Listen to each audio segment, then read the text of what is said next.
For centuries, the Freemasons have been accused of operating as a shadow government, pulling strings behind global events. This conspiracy theory stems from their secretive rituals and elite membership. Founded in the early 18th century, their symbols and closed-door meetings fueled suspicions of hidden control. But how did this idea take root? The answer lies in their influence on historical figures and events. Freemasonry's power is often linked to its cryptic symbols, the all-seeing eye, the compass, and the apron. These aren't just decorations, they represent moral and philosophical teachings. The apron, worn during rituals, symbolizes purity and labor. But conspiracy theorists see darker meanings, interpreting them as proof of a clandestine agenda. The truth? These symbols were meant to unify members, not control the world.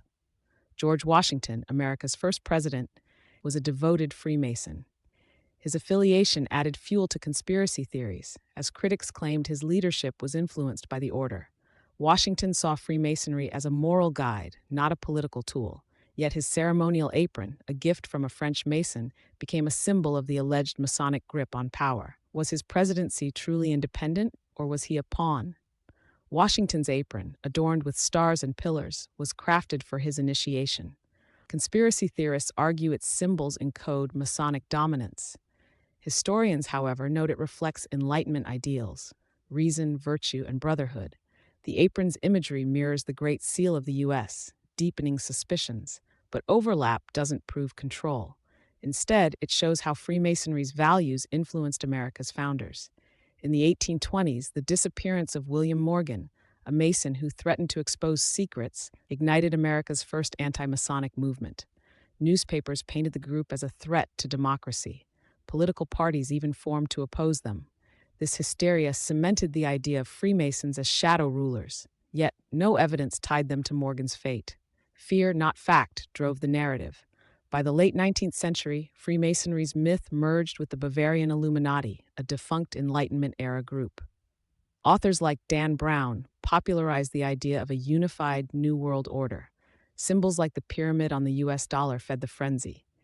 In reality, the Illuminati had disbanded decades earlier, but the blend of myths created a timeless boogeyman, the all-powerful secret society.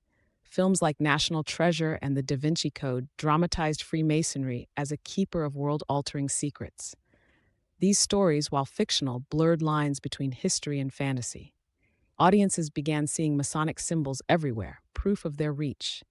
Yet Hollywood's tales say more about our love for mysteries than any real conspiracy. The truth is far less sensational.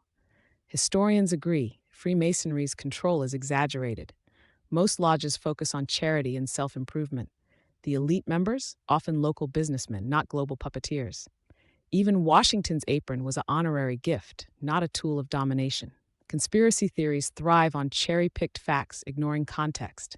The real secret? Freemasonry's banality undermines its sinister reputation. Humans crave patterns, even where none exist.